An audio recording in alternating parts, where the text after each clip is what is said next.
ओम। क्रांति कुंज गुरुकुल में सभी का स्वागत है। तो कम्युनिकेशन हम पढ़ रहे थे, जिसमें इंट्रोडक्शन हमने पिछले क्लास में देख लिया था कि कम्युनिकेशन क्या होता है। तो आज का जो हमारा टॉपिक है वो है इफेक्टिव कम्युनिकेशन। तो कम्युनिकेशन क्या था कि दो लोग जब आपस में बातचीत करते हैं तो वही कम्युनिकेशन है। और उसको इफेक्टिव कब बोलेंगे? जब वो कम्युनिकेशन जो है वो कंप्लीट हो जाएगा। और कंप्लीट कब होगा? जब जो रिसीवर है, कम्युनिकेशन क्या था कि जो सेंडर है, एक मैसेज भेजने वाला है सेंडर, उसने रिसीवर के पास वो मैसेज भेजा, और जब रिसीवर उसमें अपना रिस्पॉन्स देगा या फीडबैक देगा, तब ये जो कम्युनिकेशन है कंप्लीट हो जाएगी, और उस कंप्लीट कम्युनिकेशन को बोलते हैं इफेक्टिव कम्युनिकेशन। फीडबैक दे या रिस्पॉन्स दे, ठीक है। तो अब जो इसकी हमने विशेषता की थी पिछले क्लास में कि टू वे प्रोसेस है ये, तो जब वो टू वे हो जाए अच्छी तरह से, तब उसको इफेक्टिव बोलते हैं। तो क्या क्या है हमारा इसमें इफेक्टिव कम्युनिकेशन में? occurs when the intended message is accurately conveyed, कि मतलब जो आप बताना चाह रहे थे रिसीवर को, वो आपने बिल्कुल अच्छे से उसको एक्यूरेट भाषा में उसको बता दिया है। और ये कैसे पता चलेगा आपको कि उसने जो आपका मैसेज है वो अच्छे से समझा है, अंडरस्टूड कर लिया है? जब वो रिस्पॉन्स देगा, रिस्पॉन्डेड बाय द रेसिपिएंट, जो रेसिपिएंट है, जो रिसीव करने वाला है, वो अच्छे से रिस्पॉन्स दे उसका, तभी आपको पता चल पाएगा कि जो आप मैसेज उसको संदेश देना चाहते थे वो उसने अच्छे से समझ लिया है, और जो आप समझाना चाह रहे थे वही उसने समझा है। और इसमें दोनों टाइप के आते हैं, इसमें वर्बल एलिमेंट्स भी आएंगे और कुछ नॉन वर्बल एलिमेंट्स भी आएंगे। और दोनों ही या तो वर्बल हो या फिर नॉन वर्बल हो, ये क्रिटिकल रोल प्ले करते हैं इसमें। Each play critical role in how messages are interpreted, कि कैसे मैसेज को, जो आपका संदेश है उसको कैसे इंटरप्रेट किया जाएगा, कैसे उसको समझा जाएगा। And mastering both is essential for, कि वर्बल एलिमेंट्स में भी आपको मास्टरी हासिल करनी है कि जो शब्द हैं वो आपको अच्छे से समझ में आ जाएं, और नॉन वर्बल एलिमेंट्स में भी आपको मास्टरी या फिर निपुणता हासिल करनी है। जिससे क्या होगा, किस लिए एसेंशियल है? For clear, engaging and meaningful interaction, कि जो इंटरेक्शन है, जो बातचीत है, जो कम्युनिकेशन है, वो मीनिंगफुल वे में हो जाए, मीनिंगफुल तरीके से संपूर्ण हो जाए। तो यही है इफेक्टिव कम्युनिकेशन। अब इसमें जो दो टाइप के हमने मेनली कम्युनिकेशन किया था, एक वर्बल और एक नॉन वर्बल कम्युनिकेशन, अब इसी के एलिमेंट्स की चर्चा हम इसमें करेंगे डिटेल में, कि कौन से ऐसे एलिमेंट्स हैं वर्बल कम्युनिकेशन में और कौन से ऐसे हैं जो नॉन वर्बल कम्युनिकेशन के एलिमेंट्स। तो वर्बल कम्युनिकेशन क्या था कि जिसमें शब्दों का इस्तेमाल होगा, चाहे वो बोले जाएं चाहे लिखे जाएं। Its effectiveness relies on clarity, कि इफेक्टिव कब होगा वर्बल कम्युनिकेशन?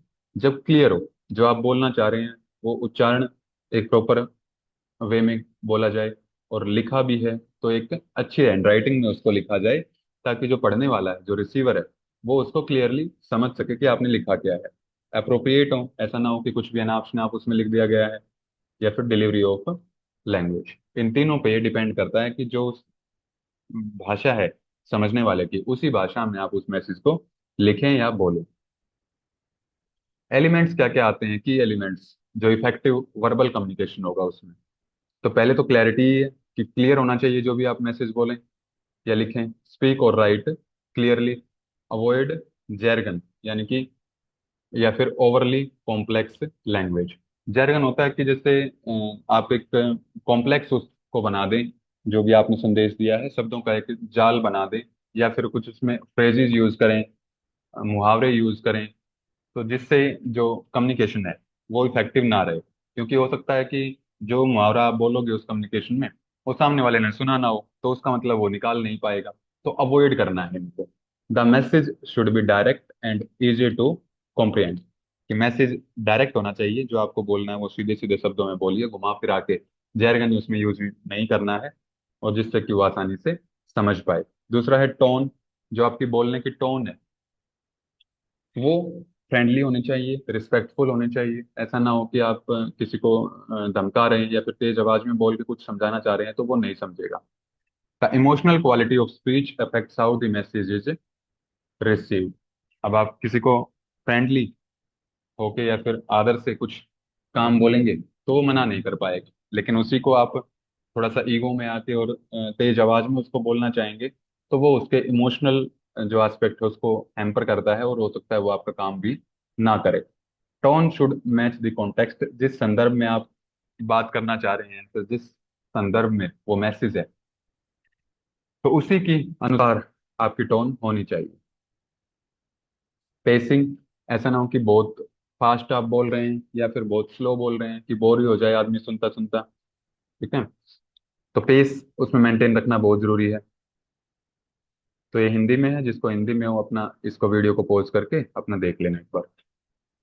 अगला है वॉल्यूम, कि आप कितनी तेज आवाज में और कितनी धीमी आवाज में उसको बोलते हैं कम्युनिकेशन में मैसेज को।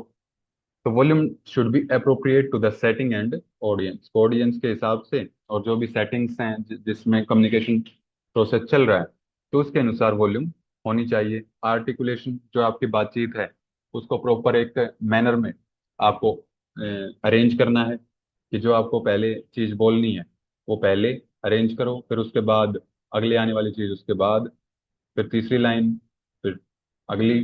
क्योंकि जो फोर्थ लाइन होगी हो सकता है इन तीनों का बेस हो, ये तीन बेस बनाए उसको फोर्थ लाइन के लिए, लेकिन अगर हम फोर्थ लाइन पहले बोल देंगे तो वो मैसेज अच्छे से कन्वे नहीं हो पाएगा।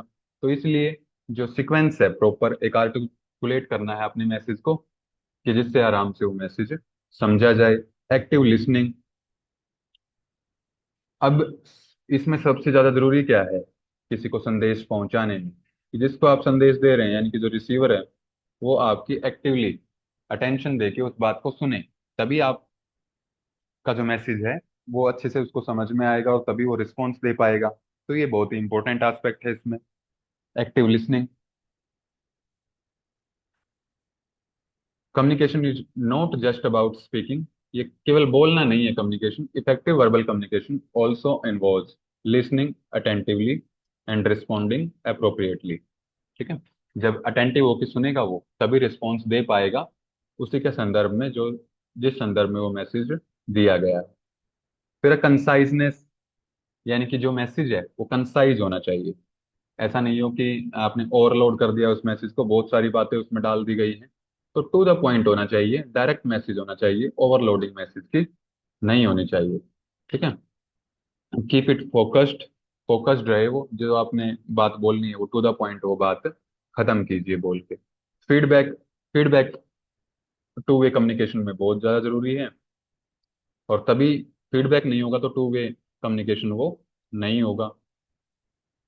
बाय इनवाइटिंग क्वेश्चन और clarification ensure the message is received and understood correctly, और फीडबैक के माध्यम से ही आपको पता लगेगा कि जो मैसेज आप देना चाह रहे थे वो किस प्रकार रिसीवर ने समझा है।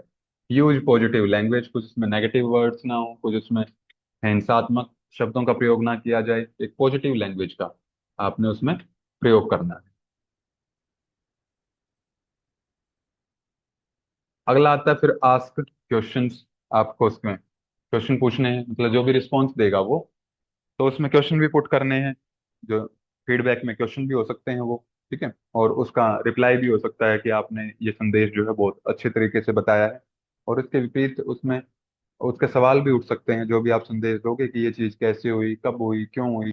तो इस तरह के क्वेश्चन भी उसमें आ सकते हैं। बी एम्पैथेटिक, एम्पैथी होती है कि समान अनुभूति, कि जैसा आप अनुभव कर रहे हैं उस सिचुएशन में और उस सिचुएशन के हिसाब से आपने वो मैसेज फ्रेम किया है, मैसेज उसको संदेश उसको पहुंचाया है, तो उसी समान अनुभूति के साथ रिसीवर भी उस मैसेज को ग्रहण करे और समझे। तो ये एम्पैथेटिक वर्बल कम्युनिकेशन होनी चाहिए। टेलर द मैसेज, यानी कि जिस प्रकार के ऑडियंस हैं, जिस लेवल के वो ऑडियंस हैं, जिस प्रकार के एजुकेशन ग्रुप के हैं, जिस प्रकार के एज ग्रुप के वो लोग बैठे हैं, उसके अनुसार आपको अपनी लैंग्वेज एडजस्ट करनी पड़ती है। जैसे कि जैसे ही आप किसी छोटे बच्चे से बातचीत करते हैं तो आप ज्यादा केमिस्ट्री वाली लैंग्वेज, ज्यादा मैथमेटिकल वाली लैंग्वेज, ये लैंग्वेज प्रयोग नहीं करते हैं, बहुत ही सिंपल लैंग्वेज रखते हैं बच्चों से कम्युनिकेट करने में, जिससे वो आराम से उसको समझ जाए। तो ऑडियंस के बेस पे आपको अपनी लैंग्वेज एडजस्ट करनी पड़ती है। तो ये थे इसके की एलिमेंट्स। अब आते हैं कि elements of effective non verbal communication. तो नॉन वर्बल कम्युनिकेशन है क्या? पहली चीज तो कि जिसमें आप शब्दों का प्रयोग ना करें और body language, face expression, gestures या फिर अदर हैंड साइन, तो आंखों का जो भी होते हैं इशारे, उनके माध्यम से जो आप कम्युनिकेट करते हैं वो नॉन वर्बल में आता है। Refers to the transmission of message without the use of words, including, क्या क्या इंक्लूड होगा इसमें? बॉडी लैंग्वेज, किस तरह खड़े हैं या फिर किस तरह आपके हाथों पैरों की मूवमेंट चल रही है, क्या क्या आपके फेस के एक्सप्रेशंस हैं, क्या क्या जेस्चर्स हैं, हाथों के क्या साइन बना रहे हैं, एंड अदर विजुअल क्यूज, और जो भी सामने दिखाई देती है चीज, वो सारी की सारी नॉन वर्बल कम्युनिकेशन में आ जाएगी। की एलिमेंट्स क्या क्या है इसके? थोड़े से ही हैं इसके, ज्यादा डिटेल में नहीं है इसमें। पहला है बॉडी लैंग्वेज, जिसको हम काइनेसिक्स भी बोलते हैं। तो कई बार आपको ऑप्शन में बॉडी लैंग्वेज नहीं मिलेगा, काइनेसिक्स लिखा मिलेगा। तो इसका मतलब भी क्या है कि जो भी बॉडी से मूवमेंट होती है, चाहे बॉडी में फेस हो गया, हाथ हो गए, आंखें हो गई, सारी की सारी बॉडी लैंग्वेज में चीजें आती हैं। Facial expression, gestures, posture, eye contact, ये सारी चीजें इसमें आ जाएंगी। Para language, tone of voice, pitch, volume, कि आपकी टोन कैसी है, पिच कैसी है, कितनी तेज आवाज में या कितनी धीमी धीमी आवाज में आप बोल रहे हैं, तो ये भी पैरा लैंग्वेज में आ जाएगा। ठीक है। लेकिन इसमें क्या होगा? शब्दों का इस्तेमाल इसमें भी नहीं होगा। Proxemics, use of space and physical distance in interaction, कि जैसे मान लिया कोई इंसान है यहाँ खड़ा है, कोई इंसान यहाँ खड़ा है, इतनी दूरी है उन दोनों के बीच में, यानी कि एक फॉर्मल कॉन्वर्सेशन चल रही है। ठीक है। अब कोई इंसान है आते ही चिपक जाए बिल्कुल, ठीक है, और फिर बातचीत करे, मतलब इन दोनों में इनफॉर्मल कम्युनिकेशन चलेगी, और इन दोनों में आपस में आत्मीयता का संबंध है, बहुत क्लोज रिलेशन। ठीक है। तो स्पेस से कितनी दूर होके वो चीज चलती है, तो ये भी इसमें आ जाती है। ठीक है। और किसी भी कोई भी कम्युनिकेशन होता है तो वो दोनों चीजें उसमें लगभग रहती ही हैं। वर्बल भी एलिमेंट्स रहेंगे उसमें और नॉन वर्बल एलिमेंट्स भी रहेंगे। अब जैसे अगर शब्दों को उच्चारण हो रहा है तो वो एक वर्बल कम्युनिकेशन है। अगर उसमें हम उसकी टोन देख रहे हैं कि टोन क्या है, इसकी पिच क्या है, वॉल्यूम क्या है, तो ये पैरा लैंग्वेज में आ जाएंगे और ये नॉन वर्बल एलिमेंट्स हैं उसके। फिर हैप्टिक्स, कि जैसे टच का इस्तेमाल किया जाए, कि ये जो दोस्त थे आपस में, अब कोई किसी ने अच्छा काम किया तो ये एक दूसरे की पीठ को क्या करें? थपथपाएं, पीठ को थपथपाना जैसे, और हैंड शेक करना, ये सारे के सारे हैप्टिक्स में आ जाए। तो ये थे आपके की elements of effective non verbal communication. और ये था आपका पूरा का पूरा इफेक्टिव कम्युनिकेशन। जो इसके अदर पार्ट्स हैं वो हम अगले लेक्चर में इसमें डिसाइड करेंगे, डिस्कस करेंगे, कि जो ग्रुप कम्युनिकेशन है, जो मास कम्युनिकेशन है, क्लासरूम कम्युनिकेशन है, ये हम एक एक करके इसको डिस्कस करेंगे। तो आज के लिए इतने ही रखते हैं। किसी को कोई डाउट हो तो वो कमेंट बॉक्स में पूछ सकते हैं। तो कोशिश करेंगे अगले लेक्चर में उसको जवाब दिया जाए आपका। और जो इसके क्वेश्चन है वो अपना लगा लेना आपके, जो भी PYQs वगैरह हैं इसके, जिससे कि आपका पूरा लेक्चर जो है क्लियर हो जाए।